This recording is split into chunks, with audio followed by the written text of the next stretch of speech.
Hey Jari family, hey queer family. This is Liz Alpern from Queer Soup Night, and I miss you all so much. I really do. I'm doing okay. I'm here in Bed-Stuy, Brooklyn. Just been trying to keep up with everything.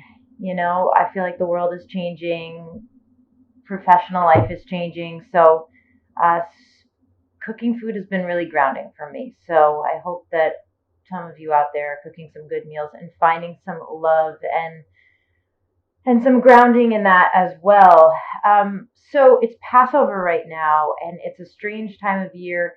My company, the Gefilteria, is always really, really busy during this time of year, and it's also the time of year that we are, my partner and I are spending a lot of time with family, and all of our families here in New York, and yet we're not with them.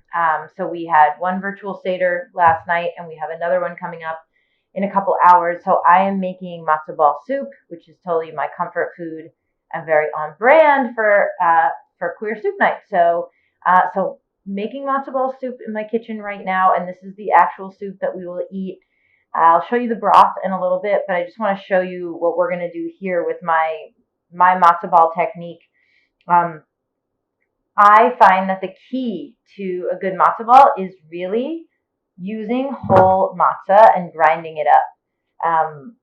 If you think about what is matzah meal, which is the ingredient that is generally used in making matzo balls, it's just ground up matzah, and it's clearly a very clever use of the crushed up matzah from the matzah factory. So why not make your own? But the added bonus of that is that I think that you get more texture in your matzo ball, and I think that the texture you get kind of helps you balance between a fluffy matzo ball and a firm matzo ball. So I like something right in the middle, and the texture of using a whole matzo that you crush up. Not only does it look really beautiful and it feels kind of more handmade, I guess, but I also think that you get just the right texture of the actual matzo ball after it's cooked.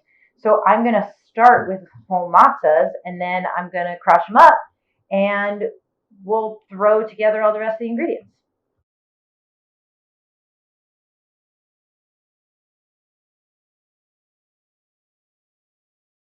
Awesome. So each square of matzah ends up to be around a quarter cup of matzah meal. And I don't know if you can see, but there's quite a bit of texture in there, right? So check it out. Check out that texture.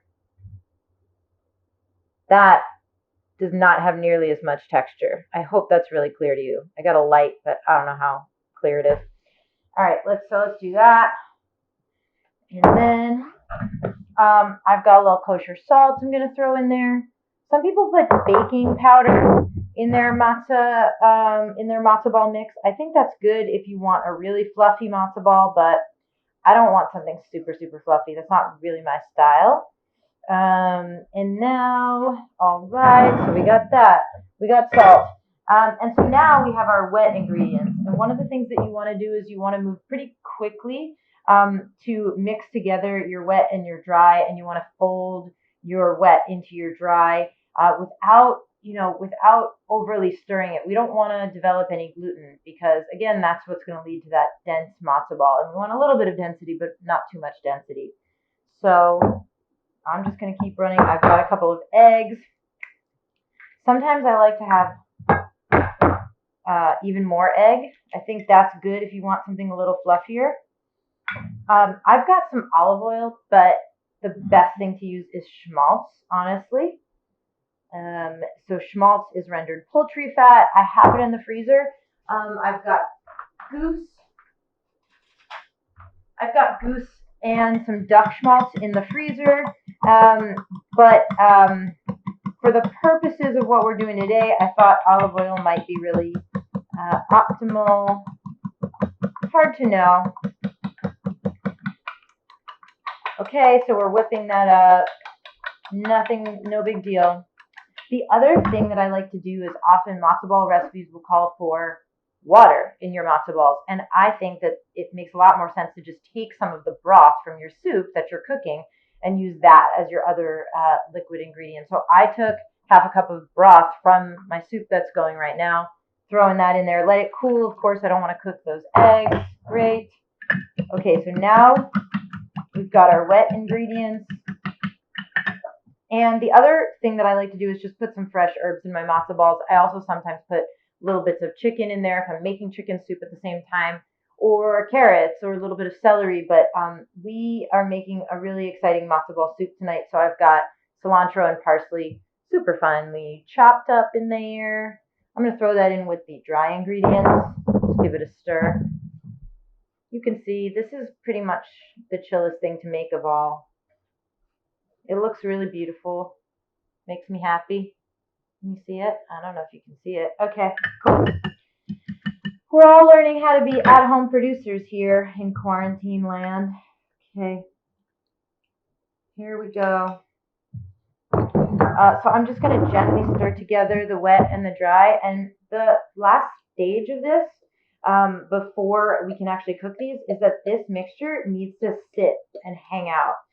It needs a full at least 30 minutes in the fridge to firm up and for the matzo meal to soak up the egg. So always give yourself a little bit of time, and you will see that in 30 minutes in the fridge, this is going to look thicker. Can you check it out? Okay. All right. See you in 30 minutes then. Okay, so here's our super special chicken broth. Toasted up some ginger, some coriander seeds, some star anise, some cloves, and so you can see there's so much aroma coming off of this. I also have fresh cilantro and parsley in there, and you can see that nice fatty layer on top. That means, this is going to be a super rich broth. It's not the most wonderful thing to look at in the world, I guess, but I guess we could just flash to it. Okay, the matzo ball mix has been in the fridge for about 30 minutes, and now I'm going to form my little matzo balls. And the key thing is that I've got some boiling water here, and I really want to have, I want to be able to wet my hands in between forming my matzo balls. So I've got wet hands. I've got a little bowl of water. Bowl of water. Here we go. And because we're making this super special pho-inspired matzo ball soup, I'm going to make pretty big matzo balls. But keep in mind that they really puff up when they cook. So what people usually do is that they make like walnut-size matzo balls. And in different parts of the world, they make them much smaller. But obviously, in the United States, we make them really big because we're just obsessed with that. So look at that beauty. Look at all that green. Na-na. Dropping it in the boiling water.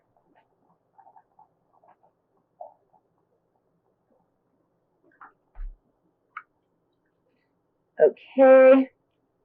Make one or two more, and then I'll show you what it looks like. And it should be boiling water that's also salted. Giant matzo balls. Yes. Oh my gosh. Matzo ball perfection. Giving me life right now. 30 minutes, baby. Okay, it's hours later. It's the Seder. I'll reveal the soup now. Woo! Look at those matzo balls. Matzo ball. Top it with some cilantro, some green onion, some lime juice. Happy Passover, family.